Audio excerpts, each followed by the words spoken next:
I think about the conversation that I had with my uncle, and he's afraid to go to the mosque building during his next check-in, and he asked me, should I show up or should I not go, because if I go, what if I'm taken away from my family, right? And he asked me, is there anything that our elected leaders at the national level can do about it? And I just looked at him and I felt so hopeless in those moments, and I said I would go with him to his next hearing, and that I'll do everything I can to change the system. So the fight's really personal for me, um, because I have family members who are scared. They're scared about the future of this country. They're scared of they're gonna not be able to see their kids. And I don't want that type of future for loved ones in my family. And so that's what inspires me, and that's why I'm in this fight. Welcome to Left Coast, where we go behind the scenes to talk with changemakers across the state of California to talk politics from a progressive lens. Today, we'll be interviewing Sacramento Councilmember Mai Vang, who is challenging an 81-year-old member of Congress that has been in that seat for decades. Mai has been someone who hasn't been afraid to take on big challenges and fight for bold changes for our communities. And we're very excited that she is running in this race. Here with me to kick off the interview is one of my favorite comedians, also from the same city of San Francisco, Nato Green, who is also a political organizer. Welcome, Nato. Hey, Jane. What's up? It's been an exciting month of news. So much has been going on since Election Day. I'd like a break, please. I'd What like are some- I'd like a moratorium on things happening, please. Okay, but this is obviously feeds into both of your areas of work, both as an organizer and as a comedian. What have been some of your favorite hot takes this month? The mayor's races in New York and Seattle are pretty exciting. And there was just a long article in The Guardian about the Katie Wilson campaign in Seattle about how it was this progressive upset, not, it sort of contrasted with the Mamdani campaign because he's such a incredible charismatic communicator, and sort of the contrast was that she approached the campaign like a community organizer, and it wasn't about her charisma. It was about her ability to motivate people to volunteer and stuff. And so all that was really exciting. I definitely enjoyed the Trump Mamdani press event. I liked watching the right-wing meltdown about it, and I liked the Trump Mamdani press conference because there was all this effort to interpret it and to be like Trump's, ability to work the press and appropriate people and blah, blah, blah. And it was just, he just got charmed. It's not that complicated. There was no, Trump's brain is filled with soup. There's not some grand strategy there. It's all in. So I really enjoyed that whole experience as well. Was Trump charmed, or is he just attracted to any attention? Any attention is good attention. And he knows that Zoran's a star, right? So, and he knew that press conference, no matter what they said, would generate a ton of interest and eyeballs, right? The part that was shocking about it was that, the White House press corps has been sort of hollowed out to this right-wing, internet news trolls, and so they were trying to catch Mamdani and, say, do you stand behind your statement that Trump is a fascist? And so that Trump is oh yeah, go ahead. You can call me a fascist. It's fine. That's bonkers. The take that I saw that I liked the most is that Trump likes a handsome winner. I mean, this is the Miss America pageant guy. It's the same thing. He's nothing if not superficial. Yeah, right. So all of that made sense. I have absolute confidence that something else will happen and someone will get in Trump's ear and then he'll be mad at Mamdani again and whatever. It's also interesting that Marjorie Taylor Greene is resigning to go, I guess, polish her Jewish space lasers. And there were a bunch of articles around that time about a projected wave of resignations and retirements of Republicans in Congress. Concurrently, articles about Trump trying to talk people out of it and worried about losing the midterms. And what all the articles were saying is that how much congressional Republicans have felt abused and taken for granted and mistreated and disrespected by the Trump administration. And they don't have anything to do because it's all about his executive orders. And it would be so on brand for America. And I guess this is, arguably relevant to the work that you're doing, but so on brand for America and so stupid if what stops fascism is Republicans treating other Republicans like crap and not the effective opposition of the Democratic Party. Yeah, at Working Families Party, I have been astounding at how much of the work the two-party system is doing for itself to promote a multi-party system, which is something that we have long cared about.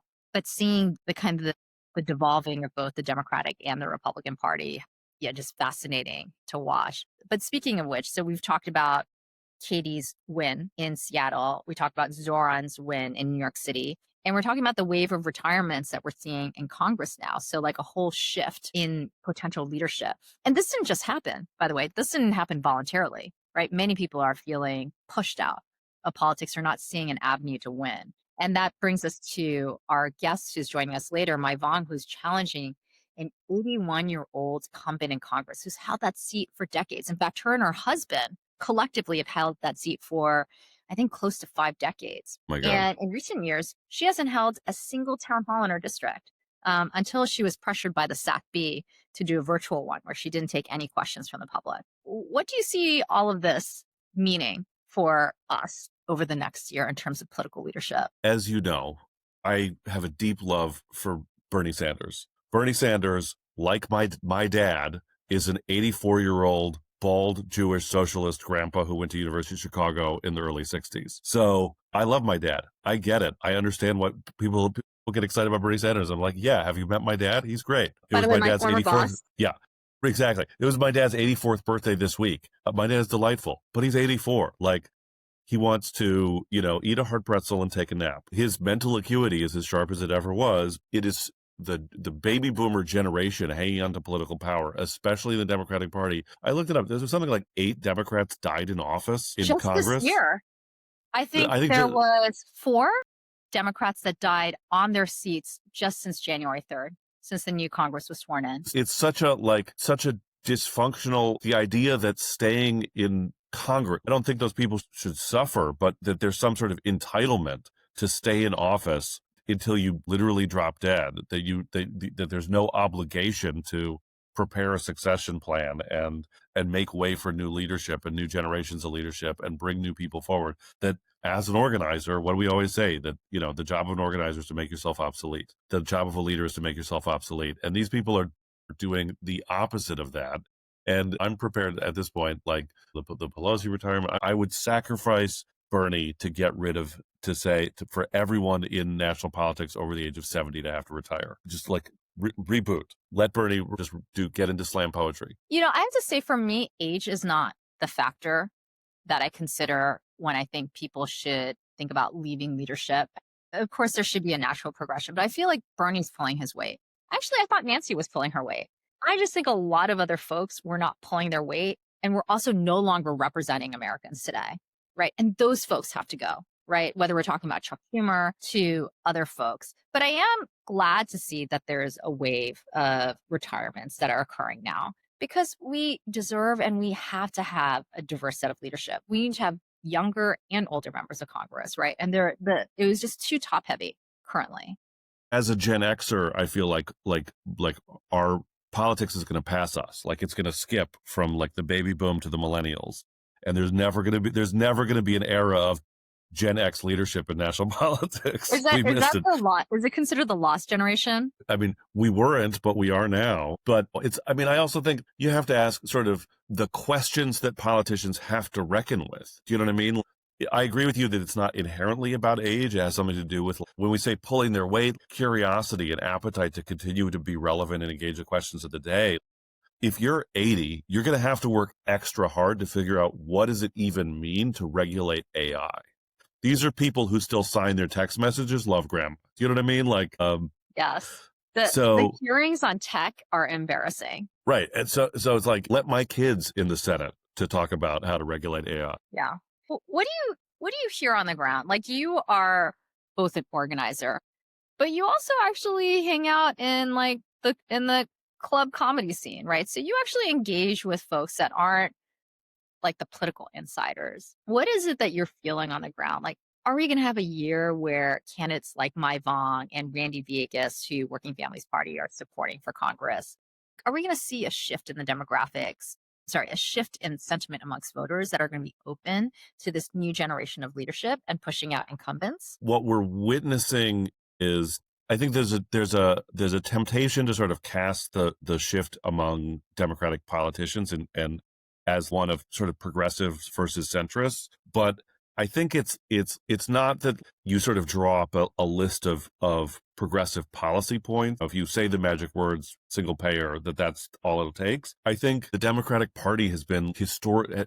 There was a poll out that as unpopular as Trump is, this is a couple months ago, but as unpopular as Trump is, the Democratic Party as a party is less popular because Democrats hate the Democratic Party. Republicans hate Democrats, but Republicans and Democrats hate Republicans and also hate Democrats. And the Democratic Party is less popular than it's been since Bill Clinton was president. And what does that tell us? That can you name a single thing that the Democrats stand for? Because I can name 5 things that the Republicans stand for right now. Yeah, I mean, there's so much like this desire to try to split the difference on everything and chase polls and take where even people like Gavin Newsom, who's trying to position himself as some great leader of the resistance, is still also saying well, I don't know about trans people in sports. Why are you capitulating to that dumb argument? We just have this whole class of Democratic Party operatives and consultants and pundits and media personalities and James Carvell, who keeps getting trotted out to say whatever. And no matter how many times he's wrong, he gets to keep having New York Times op-eds. How many New York Times op-eds have you had, Jane? 0. We won't have justice until you have as many New York Times op-eds as James Carvell. So that they're worried about losing the suburban voters, swing Republicans or whatever. And I think what voters are hungry for is candidates that seem like they stand for something and are an authentic person, even if they don't agree with that person on 100% of policy things. So they want the Nato, person to have a moral compass. Nato, I have to stick to that topic. So Working Families has been polling all year. And the thing that we hear the most in our quarterly polls, particularly from people who don't vote, can vote but don't vote, the number one thing that they say they look for in a candidate is not whether they agree with them, but whether they find them honest and trustworthy and authentic.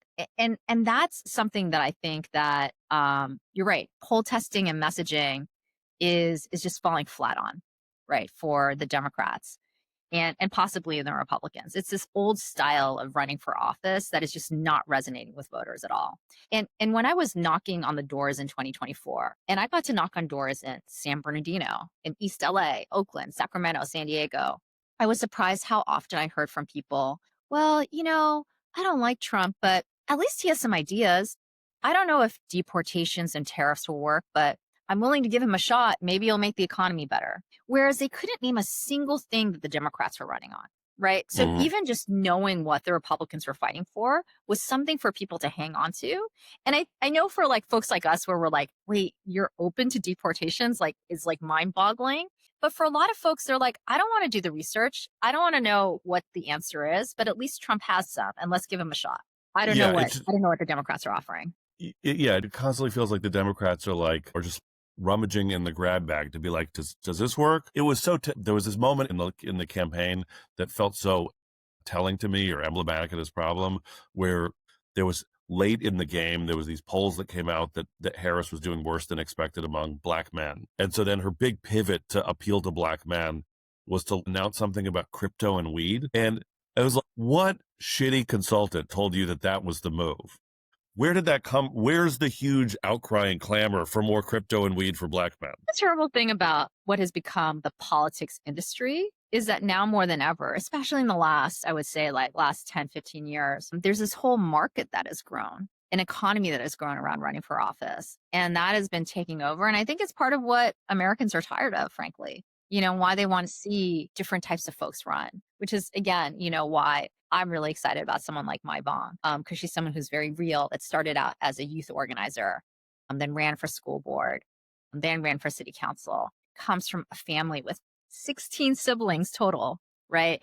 And is running to really represent working Californians, without a pollster, without the right messaging.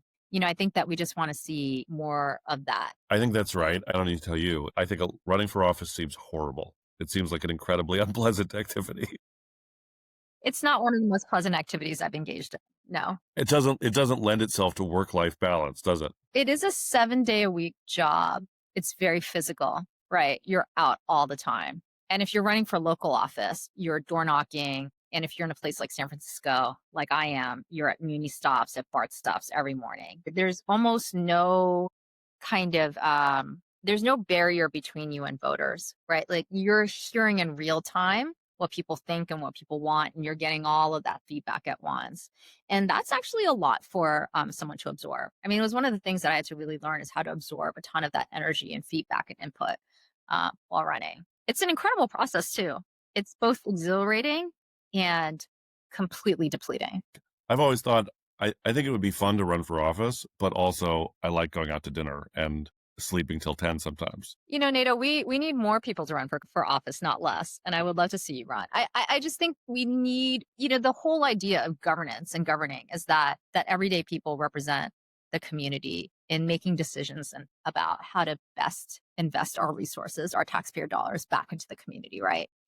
And you know, what are the rules of engagement that make the most sense for us to build a healthier and safer and more affordable society, right? I've wanted to run for office as a comedian just because I think that the debates would be highly entertaining for me. I mean, Zelensky is president of Ukraine, and he started out as a comedian. Look, as a Jewish son who is a comedian, Zelensky is a bit of a source. Like my mom, like when Zelensky at the beginning of the war, and people were like, "Oh my God, Jewish comedian as president of Ukraine standing up to Putin," and my mom is like, "You could lead a country. Why don't you lead a country? He's leading a country." Also, we now have a former hip hop star leading the city of New York. That's and right. you saw that in how he presented himself, his ease on social media, his ease on camera, his ease with talking with folks. You could see that some of that came from his career making music, being on video, also with a mom that is an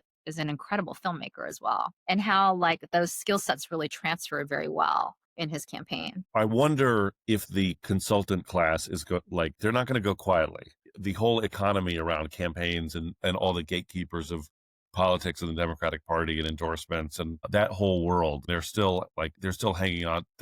Their new attempt to revitalize themselves is abundance, and this whole theory that we can solve our problems with clever technocratic fixes without ever confronting corporate power. So I wish they had the right there, which is that we have a two-party system where neither party has made it a priority to take on billionaire corporations on behalf of the people. I've been listening to this history of the CIO and the wave of labor organizing, the Congress of Industrial Organizations, the wave of industrial union organizing in the 1930s, which is like, as union people, is the greatest, the peak of the most militant, most transformational labor victories in American history arguably happened in the 1930s, and was still such an uphill climb. And there was such collusion by politicians across the system to obstruct progress. I think every time Democrats, big wins then. Well, what happens is literally in the span of 10 years, union density goes from in the almost single digits to 30% in America.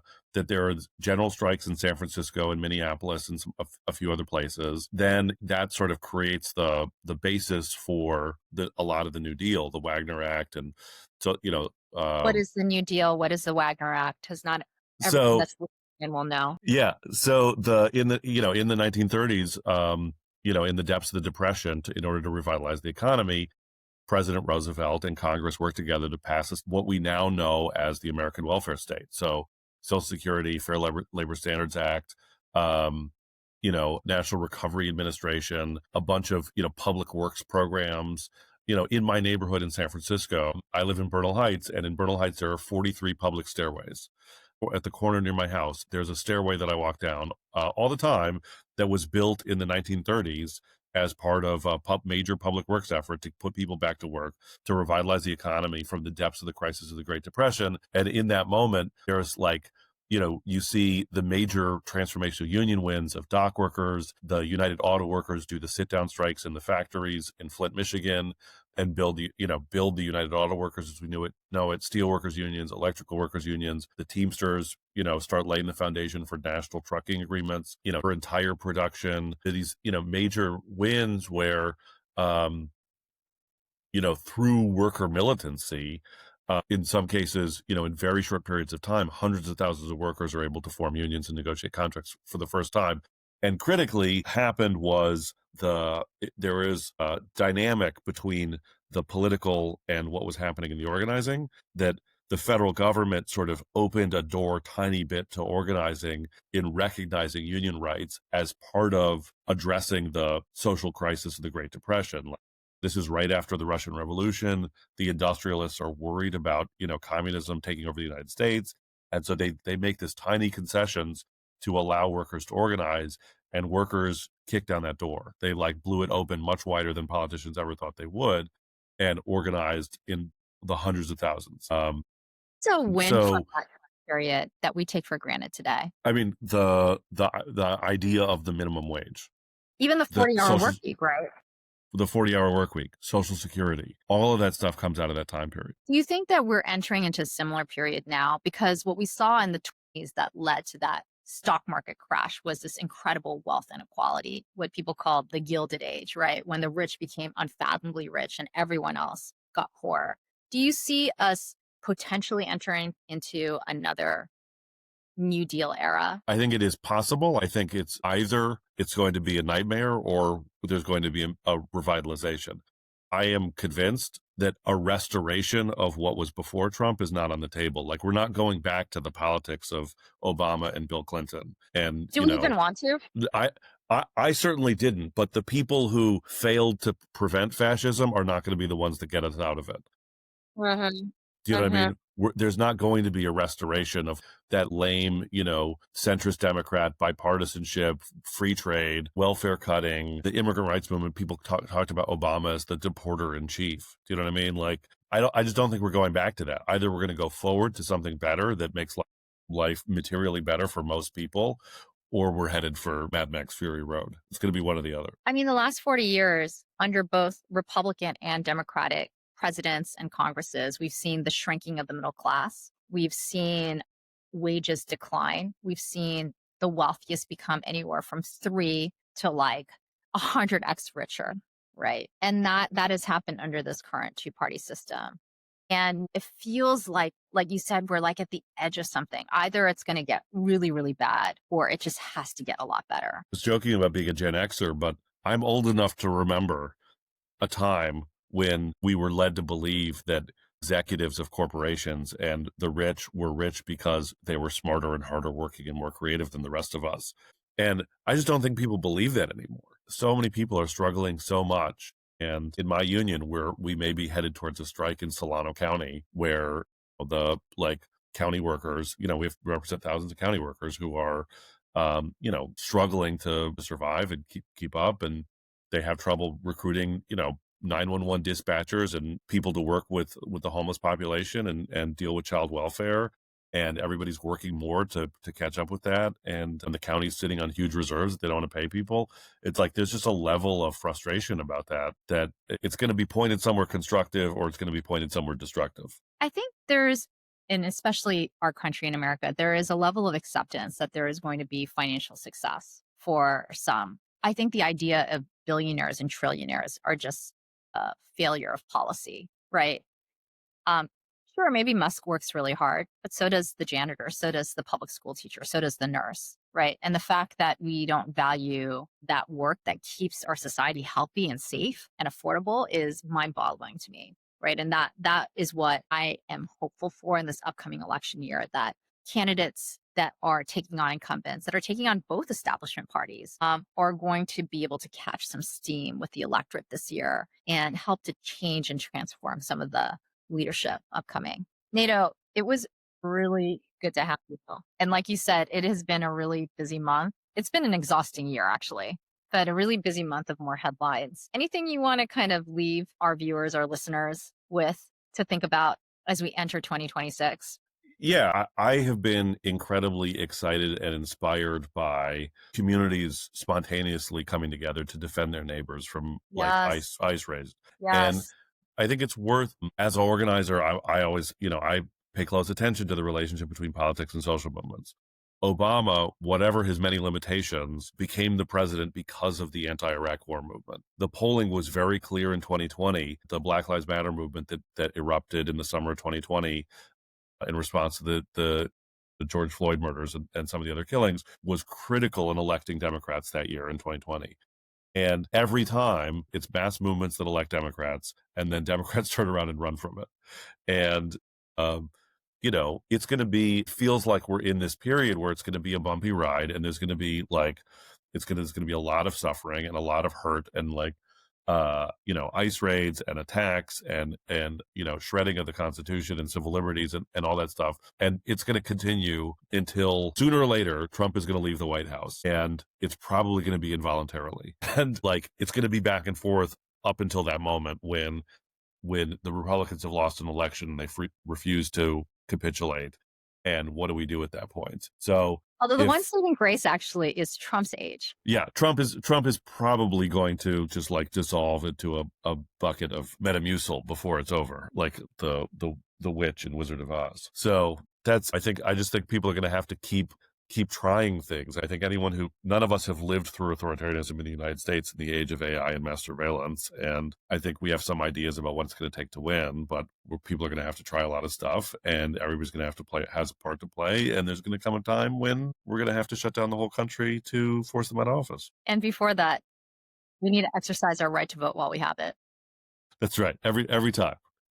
And, I encourage you. I hope to see you run for office one day. We need more organizers and comedians with real talk that can speak to the voters and to the people to run for office with good policy ideas and good values. So I'm going to leave you with that thought. Thanks so much for joining us today. My pleasure. Thank you. Thanks for listening in on my conversation with Nato Green, political organizer and comedian based here in the Bay Area in California. Now we're going to my conversation with Sacramento Councilmember Mai Vang, who is challenging an 81-year-old member of Congress in her district in 2026. Hi, Councilwoman. Thank you so much for joining us on our podcast today. It's so great to have you as someone that has been watching your career for many years. Really excited to introduce you to our audience and hear a lot about your journey, both from growing up in Sacramento to a very exciting race that you are engaging in today. So maybe we can just start out with you just introducing yourself a little bit. Who is Mai Vang? Hi, Jane. Well, so great to be on. It's just great to be in space with you because this is the Working Families Party and it's my political home. And thank you so much for having me on. Hi, everyone. I'm Mai Vang and I live right here in South Sacramento in Meadowview. Born and raised, proud daughter to Hmong refugees, the oldest of 16 children. I grew up right here in South Sacramento, and I'm just grateful to have the opportunity to wake up every morning and serve this community that I love. Just some quick facts. I love hiking, and I also have a really awesome dog named Coffee, and she's a brown husky. Also, a recent newlywed as well. Actually, this month will be our 1-year anniversary. Is unique about your story that many of us cannot say is that you are the eldest of 16 siblings. Can you tell us a little bit about what that was like growing up in such a large family and some of the stories that can only be true in a family of that size? Yeah, well, let me just say that every time I cook, I can't just cook for myself.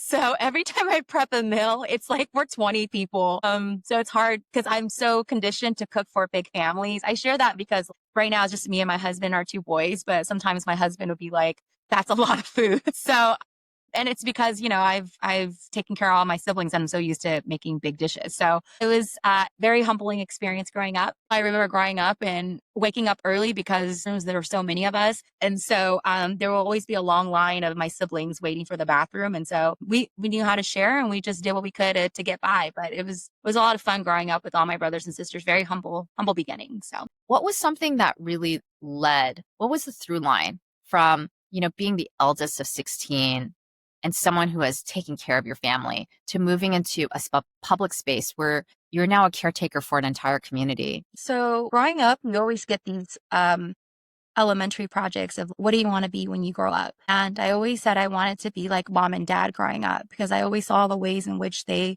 did their best to take care of us. And I recall growing up in South Sacramento, there was a time when it was the first time that I actually felt danger in my life. And I was really young, probably like a third grader. And my dad and my mom was screaming and they said, you need to take the kids, you need to take all your brothers and sisters into the back room.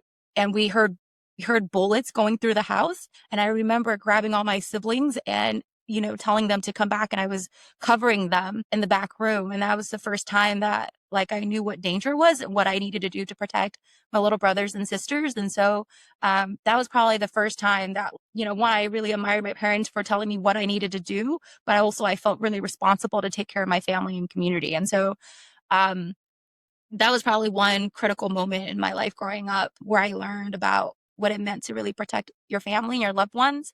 There was also a moment that after that incident happened, because we grew up around a lot of gun violence growing up in South Sacramento. Right after that happened, our next door neighbors came over and checked in on my mom and dad. They brought a meal over. And so at the end of the day, it was like neighbors taking care of each other. And that was my childhood really growing up, right? That we took care of each other, our neighbors, because there was a lot of violence growing up in South Sacramento. And that really shaped how I view leadership, shaped how I view the community, and shaped ways in which I like my drive in protecting communities that I'm part of. And that's what we need in this moment. Mai, how has that shaped who you are now as an elected? I have a sense of urgency because I know that so many families are struggling in this moment. I operate in a sense of urgency because I know the dire needs of our families. And so I often think about that scenario and how it's shaped me, and that we have to do everything we can in this moment to protect our loved ones. And so it has shaped me because in this moment, there is a sense of urgency. We are living under an authoritarian administration who does not follow any rules, and we have to do everything we can to protect our loved ones in this moment. So, Mai, tell us a little bit about your journey and what led you from this gigantic family to organizing in a gigantic community. I feel like there's always like different chapters in my life that really sparked the fire inside of me. And a big part of that is going back to when I went to college, and why I think, the power of ethnic studies and knowledge is so important was when I went to college and I read one line about the Hmong people and how the Hmong were recruited by the United States to fight in the secret war of Laos. And up to this point in my K-12 education, I had never learned about Hmong history. And as a freshman at the University of San Francisco, I had to do a paper about the Hmong people. And I had called my dad from college and I had asked him, and I'm translating from Hmong to English, but I called him and I said, "Hey Dad, did you know we were involved in the Vietnam War?"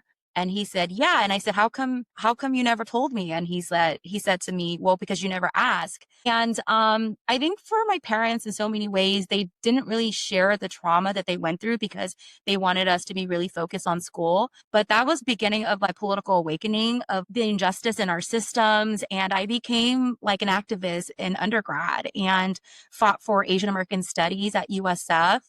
And it was kind of like my first political awakening. And I got really involved on college campuses, and I was on pre-med track to go to medical school, but was so interested in just public health and system change. And so that class changed the trajectory of my career and what I'm doing now, which is the reason why I'm such a big proponent of ethnic studies. And when I returned back home, I pushed for ethnic studies to be a requirement because I feel like if little Mai had an opportunity to learn about herself, she probably wouldn't have internalized poverty the ways in which she did. And I often share this story, Jane, with some of my young folks, is that I actually went to college not because I wanted a college degree, but it was because I wanted to leave Sacramento. Because growing up in poverty, I really internalized it. I was that good, obedient Hmong daughter, but I kept telling myself I don't want to live this way. I thought that I was never going to come back. But then after I went to college, I came back home to take care of the family that raised me. Because I thought to myself, what good is it to have a college degree if your family and your community is still struggling? And so I came back to help organize the community that raised me. So how old were you when you decided to first run for school board? I was about 29 years old when I first ran for school board. What was something that you had not anticipated about being an elected official that surprised you when you were in office? Jane, I would say when I was a community organizer, I often felt like the power was within elected officials, right? We go to and do the public comments and they have an ultimate vote. And then now that I'm sitting on the dais, I recognize how powerful the community is. And I share that because when community comes out and they organize around an issue, they can sway elected officials to make move, right? I could try to build my colleagues and get them to move within the Brown Act, get them to move on issues, but that, people can organize and they can actually sway people. And so like I come as an elected official as an organizer as well. And so the inside outside strategy is so important. And the people actually really have the power. Yes, elected officials, we make the vote, but we vote in accordance to our community. And so that's one thing that I would share, like the power of organizing and how it can move elected officials. So something that I was really surprised to learn about you, Mai, is that not only are you a full-time council member, you also have a job as a teacher. You're a professor at Cal State. What is it like to juggle 2 jobs, family, and just a personal life? Well, I love being in the classroom because it keeps me grounded. It really allows me to stay connected to what's happening across our country through the lens of young people. And when we think about every movement in this country, it's always been led by young people, right? Even like the creation of ethnic studies or, ongoing activism around students' rights to, free speech. And it's really important for me to be in the classroom. It keeps me grounded because our students have no filter and they tell you how it is. And I'm always re-energized when I'm with young people. And so I love being in the classroom. And I know that like balancing both roles can be challenging, but teaching is what fuels me for public service. And it reminds me why advocacy and education goes hand in hand. So Mai, in September, you took a major step to decide to run for US Congress. And you are challenging a Democrat incumbent. And that's not typically the race that we always hear about. So I want to understand, what was your thought process in deciding to take this big leap from city council to US Congress? And why take on this incumbent at this time? If we were having this conversation in January and you told me that I would be running for Congress, I would probably tell you you're crazy, because earlier this year, this was not even a thought. And it was accumulation of, I would say, what I've been seeing in our community, and in particular, just what's going on and with this administration in terms of its impact and harms to people I love, right? And it's sitting down with loved ones about what's been going on in this country and them being incredibly fearful that they're not going to be able to see their loved one the next day, right? To working with our grassroots organizations on the ground, doing everything they can to hold the line and protect our families. And in this moment, now more than ever, it's so important to have leaders who understands the day-to-day struggles of our working families. I mean, that is the only way we can fight back this administration. And so I decided to step in the ring because I think it's really important to have someone that's part of the working class to be able to fight back and articulate what's going on and understand that those struggles. And so, I will say I have deep gratitude for the Matsui family that have served our region. That said, it's time for new leadership. And I just want to note that the seat that you are running to win is a seat that the incumbent and husband has held for almost 50 years, right? Yes, 47 years, almost half a century. Longer than you've been alive. Mm-hmm. And I think if the election showed us anything, it was that voters are ready for a change and people are tired of waiting. And one of the issues that I hear about over and over again, which is an issue that US Congress can actually do something about, is healthcare. People want universal and affordable healthcare. Tell us a little bit about why you believe in Medicare for all and why you want to go to DC to fight for this for our communities. I represent a district that have some of the poorest health outcomes in South Sacramento, everything from asthma to chronic illnesses. And I also have a hospital right in the heart of my district, Kaiser. And I have constituents that can't access healthcare, right? And so for me, it's really important to make sure that everyone have access to healthcare, not just those that can afford it or have a job. That is so important. And Jane, I want to share a story. During my first term as a city council member, I came in during the height of the pandemic, and I represented the zip code that had the highest cases of COVID in the citywide. And when the vaccines were rolling out, they were rolling out in like wealthier neighborhoods like Natomas, but we had the zip code with the highest cases of COVID. And so as a city council member, I organized 20 plus organizations, nonprofits and churches to put pressure on the county to get the first 1,000 vaccines to run our vaccination clinic at the Pinnell Center. And we ended up running this clinic every Friday. I'm sharing the story because our healthcare system is not set up to take care of our families and a community. Because during that time, Kaiser Sutter, everybody, these medical hospitals, they were sending their patients to the Pinnell Community Center because they were still trying to figure out, how much vaccines cost because they're profit driven, right? And so their patients was coming over to the Pinnell Center and we were vaccinating patients from these hospitals. And this was completely volunteer run, nurses and doctors for a whole year, right? And I share that example because when we say we got us, it literally means we got us, right? That in moments of crisis, it is the people loving on and taking care of each other. And another reason why we need Medicare for all. Healthcare is one of the most important issues that we hear about over and over again.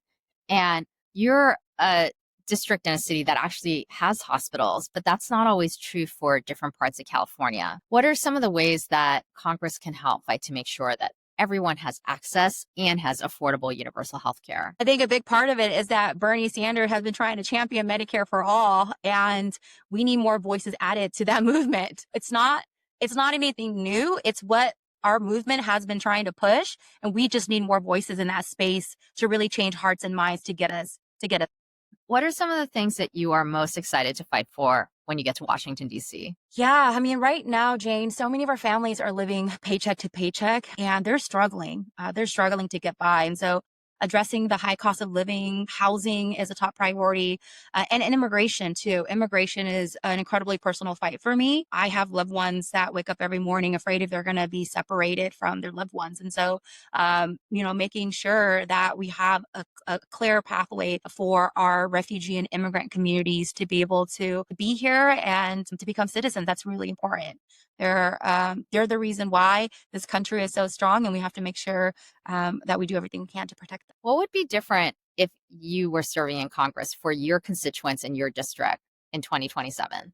Be present. I say that because we have elected officials now that are not holding town halls and are not updating the community on what's happening. And so you can expect that how I govern at the local level is how I govern at the federal level. And that is being in space with community and letting them know what's going on. And being that bold and courageous and principled leader that this community needs in this moment. Okay, I want to switch to some slightly more personal questions so our audience members can get to know who you are. If you could snap a finger and gain a new skill or talent, not a superhuman power, what would it be? Learn how to ride a bike and swim.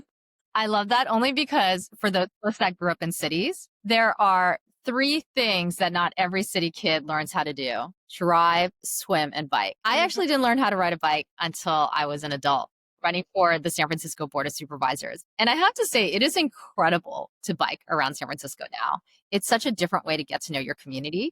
And it's something that I really enjoy, but it was something that I learned later. Okay, so Mai, I know you've had many jobs before you were an elected official. Tell us about a job that you had that's completely outside of the world of politics that taught you something really important today. My first job working at Subway and making sandwiches for people, because oftentimes, you got to get the order right. It really teaches you to be patient and being attentive to each customer that comes in, right?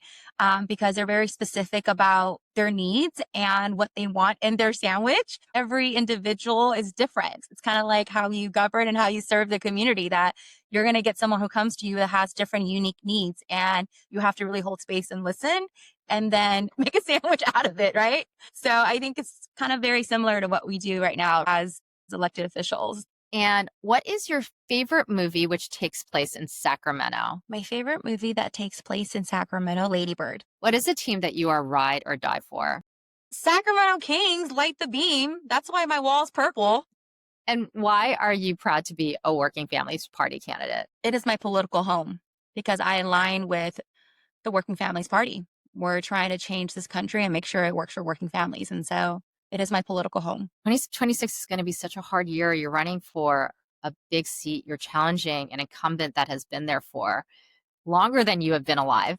And so what is the fuel that is driving you forward into 2026 to victory? What is inspiring me to run is I think about the conversation that I had with my uncle, and he's afraid to go to the mosque building during his next check-in. And he asked me, should I show up or should I not go? Because if I go, what if I'm taken away from my family? And he asked me, is there anything you can do about it? Is there anything that our elected leaders at the national level can do about it? And I just looked at him and I felt so hopeless in those moments. And I said I would go with him to his next hearing and that I'll do everything I can to change the system. And that's when I actually asked our congresswoman if she had a position on immigration, and she couldn't answer me. And it was in those moments that when I was meeting with her, I was hoping she would say something that would make me not run and be inspired to be like, I want to get behind you and I want to support you. And as she was speaking to me, it was just, we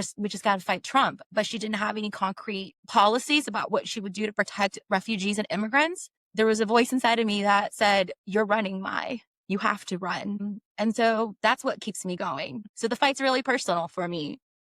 Because I have family members who are scared. They're scared about the future of this country. They're scared if they're going to not be able to see their kids. And I don't want that type of future for loved ones in my family. And so that's what inspires me. And that's why I'm in this fight. Sorry, Jane. Yeah.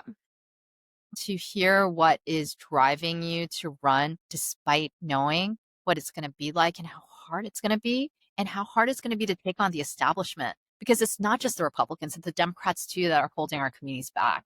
To hear what is allowing you to live above the fear in every cell in your body that just wants to go back into bed and hide under a blanket, that is beautiful. And thank you so much for sharing that with us. Thanks, Jane. I think in this moment, if we really want to fight to take back the House, we have to make sure that we elect the right leaders that can help lead that fight, that understands the day-to-day struggles of our immigrant refugees, our working families. And that's why I'm in this fight. Councilwoman, you brought me to tears in this interview. And I just want to thank you for sharing so much of yourself and making the bold and courageous decision to run for U.S. Congress in 2026. And I can't tell you how proud we are of you and how excited we are to support you to a victory in November, not just for you, but for all of us. Thanks, Jane. Thank you so much for having me on. And if folks want to tap in and plug in, go to myforus.com to learn how you can volunteer, you can contribute. There's a role for everyone. As I even tell my aunties who don't speak English, they're here cooking. They're going to be cooking for volunteers. And so there's a role for every single person in our campaign. Thank you. That's our show. If it helped, please share it with one person who needs the plain English version of this important topic. And join our Discord to keep the conversation going and to suggest topics for future episodes. The link is in the show notes. And follow us, California Working Families Party, on Instagram, TikTok, YouTube, and wherever you get your podcasts. If you want to do more, DM us and we'll connect you with a local WP member rep to help organize your community or neighborhood. We got more information in the show notes. Rate and follow the show so you don't miss the next episode. I'm Jane Kim, and thank you for listening.